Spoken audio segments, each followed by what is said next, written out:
Hi everyone and welcome to Bedtime Stories.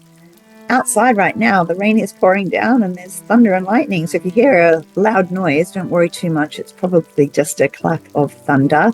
But it's a perfect night for a story because it's miserable out there. I can't be out running around. I'm in the library ready to enjoy a book. So I thought, what better to do than to read a book to you? I hope you're snuggled up in your pajamas and ready for bed. And I am going to tell you maybe my favorite children's book of all time, definitely one of my favorite children's authors. This is The Magic Paintbrush, and it was written by Donaldson, and the illustrations are by Joel Stewart. So I'm not going to read the actual physical book here in my hand. I'm going to share my screen with you if I can remember how to do that. So let's go ahead and share screen. Oh, look at that, I got it straight away. Okay. The Magic Paintbrush. Go and gather shrimp, Shen. Go and catch some fish. Go and gather oysters to fill the empty dish. Shen sits on a seashore. A stick is in her hand. She sits there drawing pictures in the sand. She draws a flower, a flying fish. She draws a boat at sea. A hen, a hare, a dancing dog, a weeping willow tree. The waves roll in and wash away the pictures in the sand. But on the rock there sits a man. A brush is in his hand. He looks around. He calls to Shen. "Come here," he whispers. "Hush. We don't want the whole world to know about this magic brush." He slips the brush into her hand and tells her to be sure never to paint for wealthy folk, but only for the poor. So Shen's not allowed to paint for any people that have a lot of money, only for people that don't have very much. "Did you catch some shrimp, Shen? Did you catch some fish? Did you gather oysters to fill the empty dish?" "No shrimp, no fish, no oysters." Shen laughs and runs inside. She paints a pot, then stands and waits until the paint has dried. The paint dries on the paper. The painting of the pot is not a painting anymore, but real and steaming hot. "Oh, the pot is full of shrimp, Shen. The pot is full of fish. The pot is full of oysters to fill the empty dish." The village people hear the news, and into the house they crush. The young and old all want to see Shen and her magic brush. She paints a melon for a boy, a ladder for a man, a basket for a woman, and for a girl, a fan. And soon the news spreads far and wide, and people stand in queues for blankets, boats, and buffaloes, for hats and coats and shoes.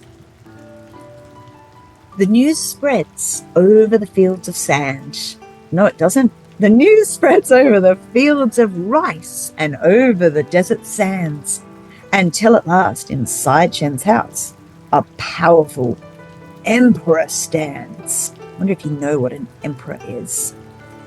If you don't, an emperor is a very powerful person, could kind of be thought of as a king of a country.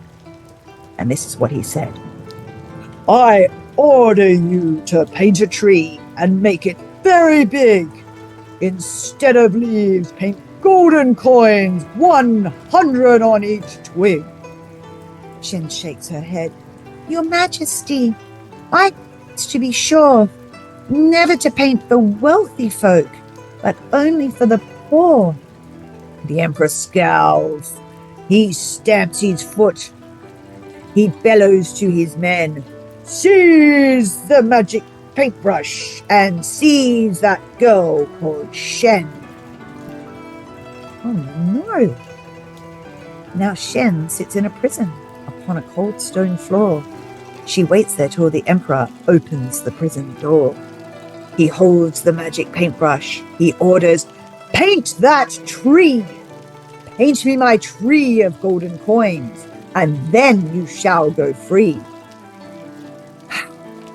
Shen takes the brush and, bowing low, says, "Gracious Majesty, come back in the morning and you shall have your tree." Do you think she's going to paint the tree? Shall we find out? That night, the emperor lies in bed and dreams about his tree, while Shen is busy painting a horse and then a key. The key turns in the prison door, and Shen stands free outside. She climbs onto the horse's back, and she swiftly starts to ride. "Where are my coins?" the emperor shouts. "Where is my golden tree? Where is the magic paintbrush?" he cries. "Who? Let the girl go free." He climbs onto his fastest horse and rides with all his men. Over the fields and desert sands, they gallop after Shen. "It's Shen! It's Shen! She's back again!" The neighbors gather round. But Shen is painting silently while distant hoofbeats sound. She paints a mighty river, a river deep and wide. The emperor and all his men stop on the other side. The emperor scowls. "Oh, have you got your scowl? Got to look angry and mean." The emperor scowls. He stamps his foot. He shakes his fist at Shen. "I'll swim across your river, and so will all my men." But Shen is busy painting a beast with scales and claws. Its scarlet wings open, and flames curl from its jaws. "My dragon needs a tail," says Shen, "and then it will be real. Yes, it will be roaring and ready for a meal. Now, shall I paint that tail?" she asks, "or would you rather go?" She dips the brush into the pot. The emperor cries out, "No!" He turns his horse and rides away. Away ride all his men. Shen takes the magic paintbrush. She starts to paint again. She paints a mound of golden rice and cakes like little moons, and drums and flutes till all the streets ring out with merry tunes.